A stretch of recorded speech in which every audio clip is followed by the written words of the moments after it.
Yes, I milked a cow, picked blackberries, and caught my dinner. It's a little memory from the Sierra Sky Ranch. There's a song that has stayed with me almost my entire life now. It's by the band. A lot of you might remember the group, the band. I used to listen to them a lot. I mean, I love those guys: Robbie Robertson, Garth Hudson, Richard Manuel, all of them. I just love their sound, love their lyrics. I had all their albums, and then bought the same albums again on 8-track tapes and then cassettes and CDs, and now they pop up on my Pandora channel from time to time. And of course, I don't listen to them now as much as I used to, but they're, like I say, their music still pops up on Pandora or whatever, and it still resonates with me. I still love it. One song in particular, no, wasn't a big hit or anything for them, but when it comes to mind, it's a song called "We Can Talk," and every time I hear I have this memory. By the way, the song comes from 1968. Right, I was 14 when this song came out. The music from Big Pink album, their first album, and the lyrics are kind of loose and conversational, just kind of a weird vibe to the song.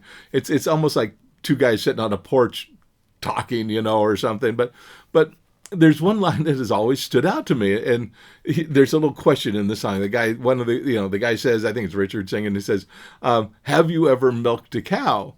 And the response come back, "Well, I had a chance one day, but I was all dressed up for Sunday, so he missed the opportunity." I don't know, why is that even in a song? But it's weird, but it resonates with me for a special reason. Every time I hear it, I think back, I have my own flashback to my own story, because I did have a chance to milk a cow. I wasn't all dressed up for Sunday. And it was sometime, I don't know if I was 12 or 13, 14, somewhere in there.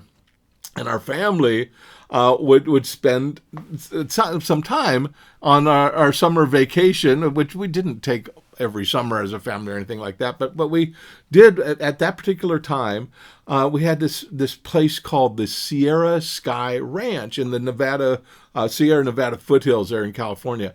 And we went, I don't know, it seemed like 2 or 3 times, probably 2 or 3 years in a row, and absolutely loved it. Right? I don't know how much I knew about the ranch at the time, but I since Googled it, and I found out it has this really rich history. It started back in 1875. It was like this working cattle ranch, one of the first in the whole area there. And then over the decades, it evolved, and after World War II, it became this guest ranch, a little kind of boutique hotel kind of a thing. Anyway, by the time we were going in the late 60s, they had a couple dozen guest rooms. It felt cozy and comfortable. I mean, it was really kind of awesome. They had like family-style dining, and it was just really casual. And this is the part where the song relates it, they had dairy cows. And there was this kind of standing invitation to get up early and help with the milking. Well, man, we heard that, my brother and I, we were all in. We each got a turn, milking the cow into this little tin bucket. And the woman who was kind of showing us how to do it, and they kind of leading the little thing, she would squirt the milk over to this cat, and that would be catching the milk on a tongue. It was just awesome. I think about this stuff, and it just really makes me. I'm just so glad to have been a part of all that. And then there was more. So there's the staff at this place, and they had another invitation, the kitchen people. And they said, look, if there's all these little brooks on the property, and they had little fishing poles you could use, go out and catch some trout, bring the trout back, and we'll cook them up for you.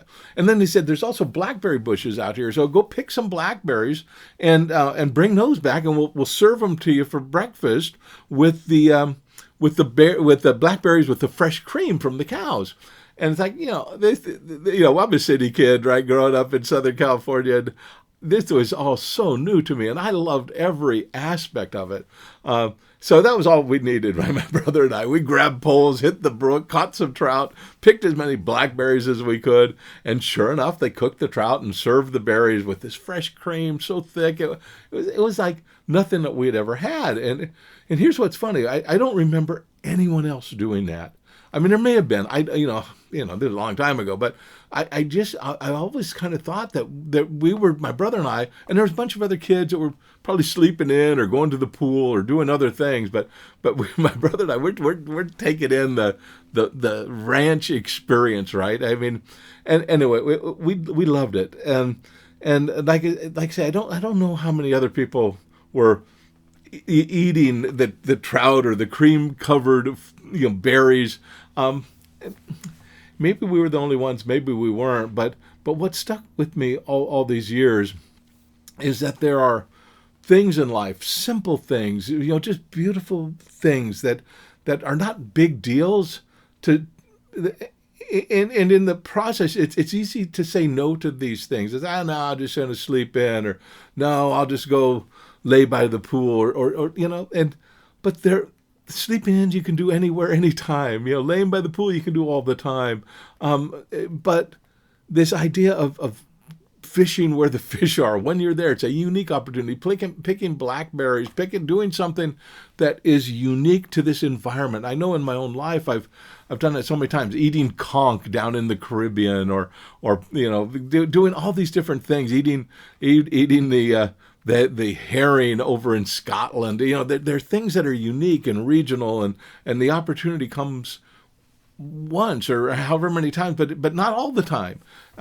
So anyway, when it does, for me at least, I want to do them. I want to take advantage of these things. So now when I hear the song, and I hear the words, have you ever milked a cow? I don't just hear the lyric. I see myself at that Sierra Sky Ranch at this young age, not dressed up for Sunday, but ready, kind of present. Saying yes to what's right in front of me.